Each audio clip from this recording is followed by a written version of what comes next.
My cute little Wangxian family. Want to be queen का next part start करते हैं। Let's start. Rose pavilion में launching अपनी माँ के सामने एक आज्ञाकारी बेटी की तरह बैठी थी, जो उसे बता रही थी उसे क्या करना चाहिए और क्या नहीं। उसे समय पर खाना चाहिए, समय पर सोना चाहिए, समय पर नहाना चाहिए और सारा काम समय पर करना चाहिए। खाने और अन्य चीज़ों के बारे में बहुत ज़्यादा नखरे नहीं करने चाहिए। वह एक सामान्य माँ की तरह थी। वहीं जिंग ने बोर होते हुए कहा, माँ अब बंद करें, मैं समझ गई हूँ, मैं समय पर खाऊंगी और समय पर सोऊंगी भी। वहीं मिंजिया ने आहट दिया, समय पर स्नान भी करें, मुझे पता है कि आप ठंड में नहीं नहाना चाहती, लेकिन यह आपके स्वास्थ्य के लिए अच्छा नहीं है। जिंग ने मुंह बनाते हुए कहा, मैं समझ गई माँ, मैं सब समझ गई। वहीं जिया ने उसकी नाक को पिंच करते हुए कहा, और मुसीबत में मत पड़ना, समझी। जिंग ने नोट किया। जिया ने उसके गालों पर हाथ चलाया और उसके फोrehead पर किस करते हुए कहा, सुरक्षित रहना। जिंग ने अपने सिर को हिलाया और अपनी माँ को गले लगाते हुए कहा, जब भी आपको मेरी याद आए या आप अकेला महसूस करें तो मुझे बुला लेना। वहीं जिया ने फिर से उसके फोrehead पर किस किया और कहा, मेरी प्यारी राजकुमारी। वहीं जिंग ने खिलखिलाकर हंस दिया। इधर मून पवेलियन में मैमा कमरे के अंदर सब कुछ गड़बड़ था। वह इस पर विश्वास नहीं कर सकती, वह सचमुच नहीं कर सकती। उसे घर से निकले हुए सिर्फ 15 दिन ही हुए थे और उस चुड़ैल ने अपना असली रंग दिखाना शुरू कर दिया। उसने पहले ही महामहिम को सम्मोहित कर दिया था। मैमा गुस्से में थी, बहुत गुस्से में। न केवल किंग बल्कि उसके बच्चों को भी उसने छीन लिया। खैर, वो क्या बच्चे कभी उसके थे? क्या उसने कभी अपनी माँ की भूमिका निभाई? क्या वह कभी उनके साथ थी जब उन्हें उनकी ज़रूरत थी? नहीं, वह नहीं थी। एक स्वार्थी व्यक्ति की तरह उसने सत्ता के ऊपर अपने बच्चों की खुशी के बारे में नहीं सोचा। मैमा ने गुस्से में फर्श पर पानी का जार पटका और कहा, उस दासी चुड़ैल ने मेरा सब कुछ बर्बाद कर लिया। वो चिल्ला रही थी। मैमा ने कंघी उठाया और उसे आईने में और फेंकते हुए कहा, दैट ब्लडी बिच। वहीं नौकरानी जो वहाँ पर खड़ी थी वो डरी हुई और मैमा को शांत करने की कोशिश कर रही थी। आप शांत हो जाइए माई लेडी। वहीं मैमा ने उसकी ओर गुस्से होते हुए कहा, तुम चुप रहो। नौकरानी फ्लिंच हो गई। वहीं मैमा ने जोर से सांस ली और फिर खुद से कहा, बस बस 15 दिन और तुम्हारी मौत बहुत जल्द आ रही है वीन, वह बहुत निकट है। मैमा गुस्से में दांत पीसते हुए अपने आप को देख रही थी। वहीं उसकी आंखों से आंसू बह रहे थे। वहीं दूसरी तरफ सुंदरी पेड़ की शाखा पर आकर बैठ गई। सिजोई के बगल में पेड़ की शाखा पर किताब से अपना चेहरा ढककर लेटा हुआ था। सुंदरी की चहचहाहट सुनकर वह उठकर बैठ गया और अपनी किताब हाथ में ले ली। उसने सुंदरी को अपने हाथ में पकड़ा और सुंदरी ने सिजोई को सब कुछ बताना शुरू कर दिया जो भी उसने सुना था। सिजोई ने एक गहरी हंसी हंसी और कहा, क्या आपको नहीं लगता कि यह वह है जिसकी मृत्यु का समय निकट है? माय बेबी, उसने मशोहिल की त्वचा को सहलाते हुए कहा, जो कि सिजोई के बगल में ही पेड़ की शाखा पर लेटा हुआ था। सिजोई मुस्कुराया और उससे कहा, तुम्हें मेरे लिए एक काम करना होगा। वहीं मशोहिल ने बस हिस किया और इधर कुछ ही घंटों में जिंगशी पवेलियन में मौजूद बीन और 9 बड़े बच्चों के एक माँ की तरह दिख रहा था। जब वे उसे माँ कहकर बुलाते तो वह वास्तव में शर्मिंदा और शर्मिला होता, लेकिन वह कुछ नहीं कर सकता। उसे अपने जीवन के बाकी समय में उन बच्चों को सहना होगा। बातचीत के बाद विंग और बांगजी ने बात नहीं की, इसलिए विंग ने सोचा कि शायद बांगजी उससे नाराज है या उससे निराश है। यह सोचकर उसका दिल करा उठा। विंग दूर से ही बांगजी को देख रहा था, जो कुछ दूरी पर चंचल से बातें कर रहा था। आज पवेलियन का दिन काफ़ी कठिन था। पूरा जिंगशी रात खाने के बाद सो गया, क्योंकि सभी नौकरानियां और सेवक भी जल्दी सो गए थे। बांगजी ने उन्हें आदेश दिया था कि वे आज रात कुछ और खुद को और अधिक परेशान न करें, बस सोएं। सभी राजकुमार राजकुमारियां जल्दी सो गए। विंग भी जल्दी सो गया था। सिर्फ 4 अल्फा थे जो अभी भी अपने स्वप्न लोक में थे। बांगजी के कमरे में वांगजी और उसके 3 अंगरक्षक शराब पीते हुए वांगजी के कमरे में ही बैठे थे। उनमें से 3 थोड़ा नशे में थे, बस थोड़ा सा। वांगजी के हाथ में कप लिए कुछ बाहर देख रहा था। वह कुछ करने के लिए सोच रहा था। विंग ने जो आज कहा, विंग के लिए वांगजी कौन है, उसका मालिक या कुछ और? वांगजी को विंग के सवाल का जवाब पता है और उसे विंग को उचित शीर्षक देने में 1 सेकंड भी नहीं लगेगा। लेकिन वह कुछ और सोच रहा था। वह हरम की अन्य कॉन्क्यूबाइन के बारे में सोच रहा है। उसने सोचते हुए कहा, क्या मैं उनके साथ अन्याय नहीं कर रहा हूँ? जंक्शन ने पूछा, किसके साथ? वांगजी उसकी ओर मुड़ा और बोला, हरम की अन्य कॉन्क्यूबाइन के साथ। मैं उन्हें प्यार और देखभाल नहीं दे पा रहा जिसके वो हकदार हैं। मैं उन्हें इस विषैली जगह में बंद करके उनकी ज़िंदगी बर्बाद कर रहा हूँ।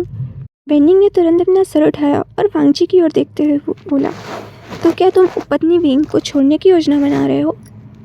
तभी जिशान ने उसकी ओर देखते हुए बोला, या फिर आप सभी कॉन्क्यूबाइन के कक्ष में जाकर उनके साथ सेक्स करने की योजना बना रहे हैं? वहीं वांगजी ने अपना मुंह बनाया और गुस्से से जोशवान की ओर देखते हुए बोला, अपना मुंह बंद करो, नहीं तो मैं तुम्हारा ओठ सील दूंगा। जोशवान ने तुरंत अपने ओठों पर अपनी उंगली रख ली।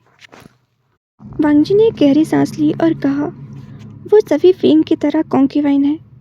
एकमात्र अंतर यह है कि मेरा दिल सिर्फ विंग पर आया है। लेकिन विंग की तरह सभी कॉन्क्यूबाइन भी खुशी और परिवार की भावना महसूस करने के लायक हैं।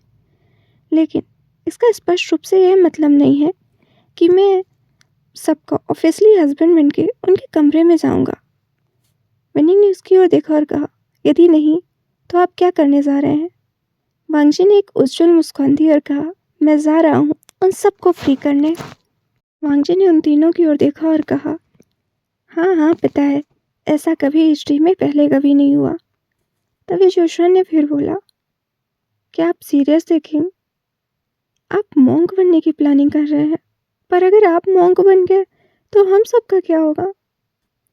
वहीं वेनिंग ने भी मुंह बनाया और कहा, अगर आप सच में मॉन्क बन जाएंगे तो आप कॉन्क्यूबाइन को विंग को डिच करने जा रहे हैं। वहीं वांगजी ने अपना मुंह बनाया और जंगशा की ओर देखते हुए कहा, जंगशा, इन दोनों के मुंह पर टेप लगा दो, ये दोनों पता नहीं क्या सीट पक रहे हैं। वहीं जंगशा ने भी मुंह बनाते हुए कहा, तो फिर आप अच्छी तरह से एक्सप्लेन करिए पूरी बात को। वांगजी ने अपने गले को साफ किया कि वो स्पीच देने के लिए रेडी है। देन उसने कहा, मैं कल एक ऑर्डर जारी करने जा रहा हूँ कि सभी कॉन्क्यूबाइन जो हरम को छोड़कर जाना चाहती हैं वो जा सकती हैं। मैं उन्हें 100 कॉइन्स गोल्ड कॉइन दूंगा कंपनसेशन के रूप में। तभी वेनिंग ने वाइन को गल्फ करते हुए कहा, तब तो कोई भी कॉन्क्यूबाइन तुम्हारा साइड छोड़कर नहीं जाने वाली। वहीं जोशवान जो पूरी तरह से डंग था, उसने भी कहा, तब तो प्लान बैडली फेल होने वाला है। वहीं वांगजी ने उसकी ओर देखा और कहा, तुम अपना ये बुरा मुंह बंद रखो। और जोशवान ने फिर से अपने मुंह पर एक उंगली रख ली और इसी के साथ वांगजी ने लिखना स्टार्ट किया। उसने ऑर्डर को एक पेपर पर लिखा और उसमें रॉयल सील लगाई। इसके बाद वांगजी ने एक सेटिस्फाइड स्माइल दी उस पेपर को देखते हुए।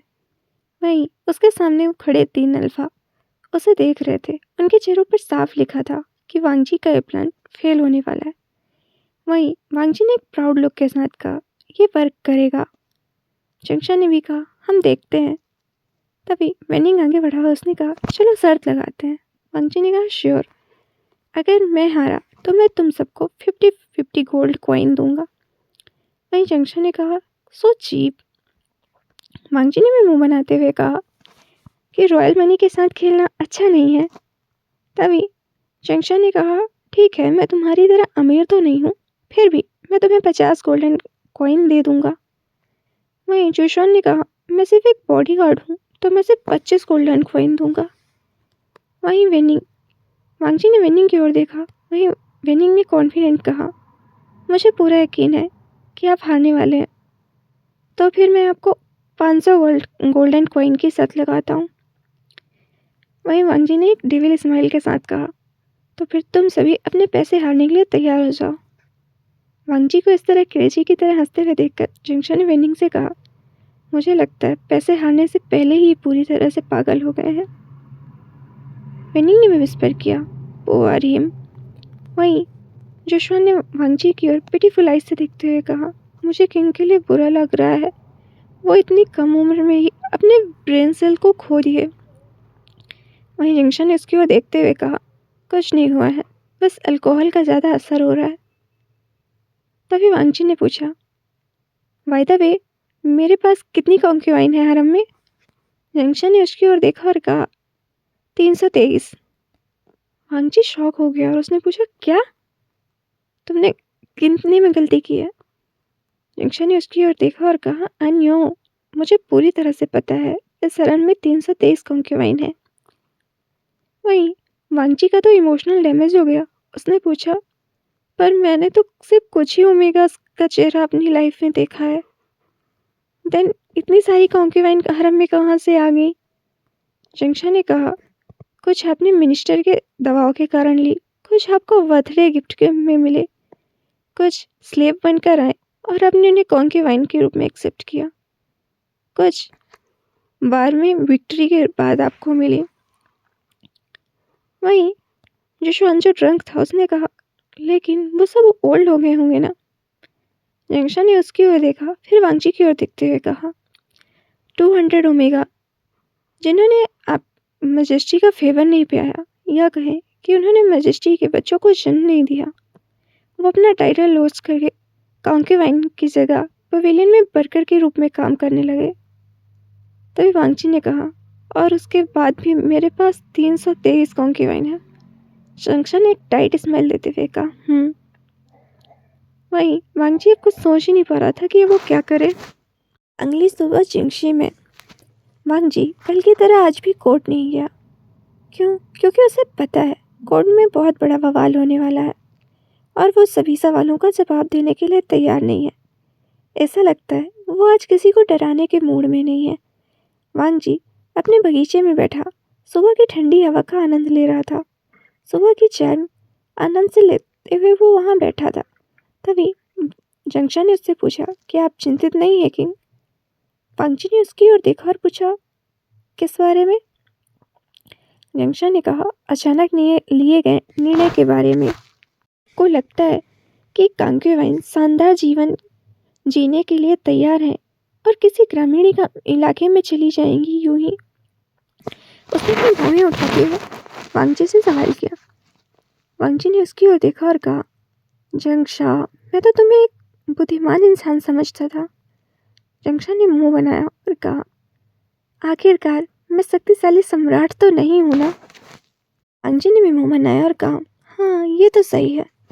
जंक्शा ने भी कहा, तो क्या आप स्थिति के बारे में मुझे स्पष्ट कर सकते हैं किंग? वांग जी ने सीरियस होते हुए कहा, जैसा कि तुमने कहा, जिन कॉन्क्यूवाइन को मेरा फेवर नहीं मिला, उन्हें पवेलियन में दासी के रूप में स्वीकार किया गया। ना तो उन्हें कोई प्यार मिला, ना कोई मानसिक शांति और ना ही कोई शारीरिक सुख। जो कॉन्क्यूवाइन दासी बन जाती हैं, उन्हें किसी भी प्रकार का संबंध बनाने की अनुमति नहीं होती, क्योंकि इसका अर्थ सम्राट का अनादर करना होता है। जंक्शन ने सिर्फ हाँ किया। तभी वांग जी ने कहा, वेट अ मिनट। जंक्शन ने उसकी ओर कन्फ्यूजन से देखा। तभी वांग जी ने उसकी ओर देखते हुए कहा, कौन है जिसने इतना बकवास नियम बनाया? जंक्शन ने उसे कंफ्यूज होते हुए देखा। तभी वांग जी ने कहा, मेरा मतलब है, अगर आप उन्हें नहीं चाहते तो फिर उन्हें बस आज़ाद कर दो और उन्हें जीने दो। इसमें इतनी मुश्किल क्या है? जंक्शन ने वांग जी की बात पर हामी भरी। तभी वांग जी ने कहा, खैर, मुझे 100% यकीन है कि वे एक नए जीवन और स्वतंत्रता के अवसर को चुनेंगे और प्रत्येक को 100 सोने के सिक्के मिलेंगे जो उनके 1 वर्ष आराम से बिताने के लिए पर्याप्त हैं। और अगर वो बुद्धिमान है तो कोई व्यवसाय खोल लेंगे या अपना शेष जीवन जीने के लिए कोई भी काम कर लेंगे। वो किसी भी के भी साथ सेक्स कर सकते हैं और शारीरिक सुख का आनंद ले सकते हैं। वो प्यार में पड़ सकते हैं और शादी भी कर सकते हैं, क्योंकि उनका नाम डेटा हरम बुक से हटा दिया जाएगा। तो मुझे 100% यकीन है कि वो यहाँ से चले जाएंगे और अपना नया जीवन शुरू करेंगे, क्योंकि उनमें से ज़्यादातर 16 से 23 वर्ष के बीच में है। जंक्शन ने ताली बजाते हुए कहा, आप वास्तव में बहुत विचारशील और बुद्धिमान हैं किंग। वहीं जंक्शन ने अपने मन में कहा, अब मुझे चिंता है कि मैं निश्चित रूप से अपने पैसे खो दूंगा। वहीं वांगजी ने उसकी ओर देखते हुए कहा, अपना सारा पैसा खोने के लिए तैयार रहना। इधर विंग के कक्ष में विंग शीशे के सामने बैठा था, जबकि एंगशी उसके बालों में कंघी कर रही थी। एंगशी थोड़ा चिंतित थी, क्योंकि विंग बहुत चुप और विचलित था, जैसे वो कभी ऐसा नहीं था। उसे बात करना बहुत पसंद है, लेकिन आज अचानक वह चुप हो गया है। खैर, विंग सोच रहा था कि वांगजी को क्या हुआ। क्या उसने कुछ ज़्यादा ही कर लिया, जैसे जब वह जैस्मीन पवेलियन में था। चाहे कितनी देर हो जाए, वांगजी उसके कमरे में आ जाता और उसके बगल में लेट जाता और विंग की मीठी खुशबू को सूंघते हुए धीरे सो जाता। लेकिन अब भले ही विंग चिंगशी में है, उसके बहुत करीब, वांगजी उसके पास नहीं आया और यह बात विंग को परेशान कर रही थी। विंग खुद में ही बुदबुदाया, अब उस एशॉल को क्या हुआ। विंग ने मेज पर अपना हाथ पटकते हुए कहा, ठीक है, मैं समझ गया। वही एंगशी विंग की सरहद से झिझक गई और उसने बोला, गगा। विंग खड़ा हुआ और जाते हुए बोला, अगर किंग ऐसा ही चाहते हैं तो मैं ऐसा ही करूँगा। वही एंगशी ने कहा, एश गगा रुको, और एंगशी भी विंग के पीछे चल दी। गार्डन में विंग बगीचे के अंदर भागता आया और उसने देखा कि वांगजी झूले पर बैठकर अपनी चाय का आनंद ले रहा है। उसके चेहरे पर चिंता नहीं थी और यह विंग को और अधिक क्रोधित कर रहा था, जैसे कि वह मौत से चिंतित था और यहाँ श्रीमान सम्राट सुबह की चाय का आनंद ले रहे थे और झरने को देख रहे थे, जो कि चिंगशी के पीछे था। विंग जोर से चिल्लाया। वांगजी फ्लिंच कर उठा और उसने पीछे देखते हुए कहा, कौन मरा। विंग ने उसकी ओर गुस्से से देखा और कहा, मैं मर गया, यू फकिंग एशोल। वहीं वांगजी ने एक प्यारी मुस्कान देते हुए कहा, मम्मी। विंग ने वांगजी की ओर देखा और कहा, मुझे परेशान करने के बाद इस तरह मत मुस्कुराओ। वहीं वांगजी ने अपनी पपी आइज दिखाते हुए कहा, लेकिन मैंने क्या किया। विंग वांगजी को अपनी अविश्वसनीय आंखों से देखा और उसकी ओर देखते हुए अपनी बाहों को मोड़ा और कहा, तुमने क्या किया। कल की बातचीत के बाद आप मुझे इस तरह नज़रअंदाज कर रहे हैं। अगर आप मेरे साथ नहीं रहना चाहते हैं। बट सडनली वांगजी ने विंग के ओठों पर अपनी ओठ रख दिया और विंग की कमर को अपने दोनों हाथों से पकड़कर अपने करीब खींचा। वहीं वांगजी के सडन एक्शन से विंग थोड़ा पीछे हुआ, पर जल्दी उसने अपने दोनों हाथों को वांगजी की गर्दन पर लपेट लिया और सेम पैसन के साथ उसे स्लोली किस करना स्टार्ट कर दिया। वहीं जंक्शा, जो दूर से ये सब देख रहा था, वो पीछे मुड़ गया और उसने अपने मन में कहा, तुम सही थे माई वाइफी। मुझे शायद वक्त रहते छुट्टी ले लेनी चाहिए। वो अपने डिसीजन पर रिग्रेट कर रहा था। जंक्शा अपने हस्बैंड के साथ डिस्टेंस रिलेशनशिप में है और सभी गार्ड जो वहाँ थे वो भी पीछे मुड़ चुके थे, क्योंकि कोई भी अपने किंग और कॉन्कीवाइन का विटनेस नहीं बनना चाहता। वहीं वांगजी ने किसको वेक किया और विंग गहरी सांसें ले रहा था।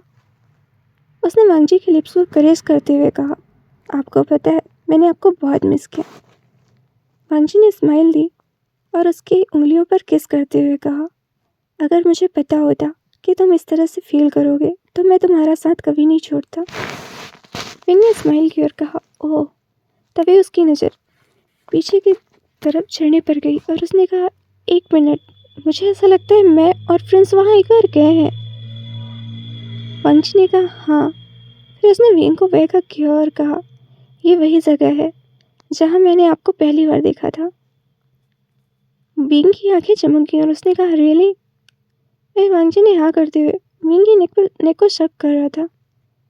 विंग ने विस्पर किया और कहा, प्लीज़ मत करो। वहीं वांगजी ने भी विस्पर बैक करते हुए कहा, बेबी, हमें कोई नहीं सीन कर देख रहा। और उसने एक स्मिक किया और विंग के नेकपल को हार्डली स्क्वीज किया। देन विंग के कान के पास आकर बोला, मैं सच में नहीं शक करना चाहता हूँ। वह विंग ने बस मौन किया। देन वांगजी ने पीछे देखा और कहा, हमें अकेला छोड़ दो। जिंगशा मुड़ा और कहा, बट किंग। वांगजी ने उसकी ओर कोल्डली देखा और कहा, हमें कुछ इम्पोर्टेंट बात करनी है। जिंगशा ने अपने मन में कहा, जैसे हम गेस नहीं कर सकते कि वो इम्पोर्टेंट कन्वर्जेशन क्या होगी। ये सुनते ही सारे गार्ड वहाँ से चले गए और गार्डन को अकेला छोड़ दिया। आखिर गार्डन वांगजी का पर्सनल गार्डन था, तो वांगजी के परमिशन के बिना वहाँ कोई एंटर नहीं कर सकता था। विंग ने वांगजी के गाल को करेस करते हुए बोला, आपने जब मुझे पहली बार देखा तो आपको कैसा फील हुआ था किंग? वहीं विंग के सडन क्वेश्चन से वांगजी को पुरानी यादें आ गई और उसने अपने मन में सोचा, क्या मैं इसे सच में बता दूं कि मैंने जब इसे पहली बार देखा तो मैं इसे वीडियो बनाने के बारे में सोच रहा था। फिर उसने अपने सर को हिलाया। वहीं विंग ने पूछा, क्या हुआ किंग? विंग ने कहा, मैंने सोचा कि आप कोई एंजल हैं। विंग ने एक स्माइल की। वहीं वांगजी ने फिर से उसकी कमर को पकड़ के अपनी ओर मोड़ा और कहा, लेकिन ये सच है, तुम सच में एक एंजल हो।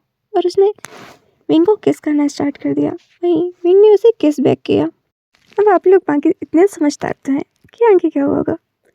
तो हम गार्डन के दूसरी ओर चले गए। जिंगशा कुछ दूरी पर लाल शर्मिंदा चेहरे के साथ खड़ा था। स्पष्ट रूप से नहीं, लेकिन वह निश्चित रूप से कुछ धीमी आवाज़ सुन सकता था और उसे पूरा यकीन है कि यह क्या है। जिंगशा अपने कान को खुजला रहा था ताकि वो उन अनहोली मून्स को ना सुने, लेकिन उसके कान उसे धोखा दे रहे थे। फिर वहाँ जुशवान आ गया। जब वह जल्दी में अंदर जाने वाला था, लेकिन जिंगशा ने उसे रोक दिया। जुशवान ने अपने सर को झुकाते हुए कहा, क्या हुआ गगा? जिंगशा ने कहा, आप वहाँ नहीं जा सकते। जुशवान ने पूछा, पर क्यों? मुझे किंग को बहुत महत्वपूर्ण बात बतानी है। जिंगशा ने मुस्कुराते हुए कहा, लेकिन फिर भी तुम अभी नहीं जा सकते। उसने अपने मन में कहा, समझने की कोशिश करो प्राण। वहीं जुशवान ने कहा, पर क्यों? वह जल्दी में था। उसने कहा, जो भी हो, लेकिन किंग को यह जानना महत्वपूर्ण है और मैं उन्हें यह समाचार सुनाने जा रहा हूँ। वहीं जिंगशा ने गहरी सांस ली और मुस्कुराने की कोशिश करते हुए कहा, किंग इस वक्त उपपत्नी विंग के साथ ताज़ा हवा का आनंद ले रहे हैं। जुशवान तुरंत और खुश हो गया और उसने कहा, यह तो और अधिक अच्छा है। उपपत्नी विंग ये खबर सुनकर और खुश होंगी, तो मुझे जल्दी अंदर जाने दो।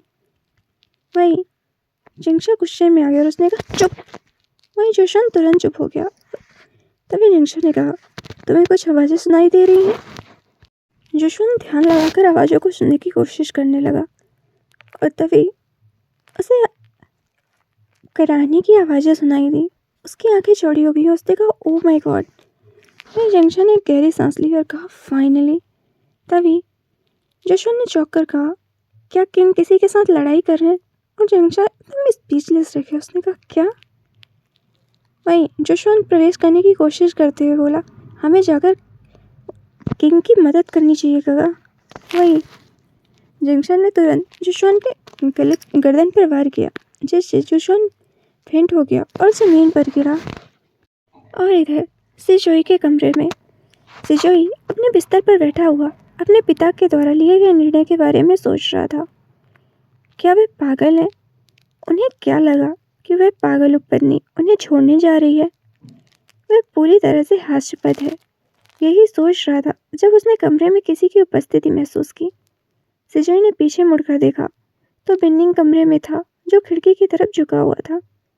सिजोई ने व्यंग्यपूर्वक कहा, जनरल साहब यहाँ क्या कर रहे हैं? बेनिंग ने मुस्कुराते हुए कहा, मैं यहाँ अपने मेट से मिलने आया हूँ। तभी सिजोई ने कोल्ड टोन में कहा, लीव। पर बेनिंग उसकी ओर बढ़ते हुए बोला, क्या हुआ? सिजोई ने पूछा, क्या हुआ? देन उसने कोल्डली कहा, मुझे क्या होगा? बेनिंग ने उसके कंधे को पकड़ते हुए कहा, मैं यही तो पूछ रहा हूँ। पर सिजोई ने उसके हाथ को झटक दिया और उसे घूरते हुए कहा, मुझे मत छुओ। सिजोई बेनिंग उसका दिल टूट रहा था। वो सिजोई के सामने मुस्कुराते हुए बैठा और पूछा, क्या आप प्लीज़ मुझे बता सकते हैं कि क्या हुआ है? सिजोई ने कोल्ड टोन में पूछा, आप जनरल बनने के लिए क्यों सहमत हैं? बेनिंग ने कन्फ्यूजन में अपना सिर हिलाया। तभी सिजोई ने फिर कहा, आप दूसरों की रक्षा करने के लिए क्यों सहमत हुए? क्या आप मेरे रक्षक नहीं बन सकते थे? उसने उसका कॉलर पकड़ते हुए कहा। आप मेरे रक्षक क्यों नहीं बने? आपने मुझे मेरे बचपन में क्यों नहीं बचाया, है ना? वहीं वेनिंग ने उसकी ओर देखते हुए कहा, मैंने किया। सिजोई ने फिर कहा, आप मुझ पर नज़र रखते हैं, लेकिन आप मेरे अंगरक्षक के रूप में भी काम करते हैं। वेनिंग ने नोट किया। सिजोई ने कहा, तो फिर क्यों? आप मुझे छोड़कर जनरल क्यों बन गए? सिजोई ने उसे धक्का दिया, जिस वजह से वेनिंग जमीन पर गिर गया और उसने एक गहरी सांस ली। देन वेनिंग ने सिजोई के हाथ को पकड़ा और उसे अपनी ओर खींचा, जिससे सिजोई वेनिंग की चेस्ट पर गिरा। वेनिंग ने उसे कसकर गले लगा लिया और कहा, चिंता मत करो मेरे मेट, चाहे कुछ भी हो जाए मैं तुम्हें कभी नहीं छोड़ूंगा। मैं हमेशा तुम्हारी रक्षा करूंगा। इतना कहते ही उसने सिजोई के फोrehead पर किस किया। वहीं सिजोई बस वेनिंग की आंखों में देख रहा था। देन उसने सिजोई के ओठों पर किस किया एंड खिलखिलाकर हंसते हुए बोला, मेरा भरोसा करो। वहीं सिजोई दूसरी ओर देखने लगा। वो थोड़ा शर्माते हुए बोला, मुझे आपकी सुरक्षा की ज़रूरत नहीं है। वेनिंग ने हंसते हुए कहा, बेशक आपको नहीं है।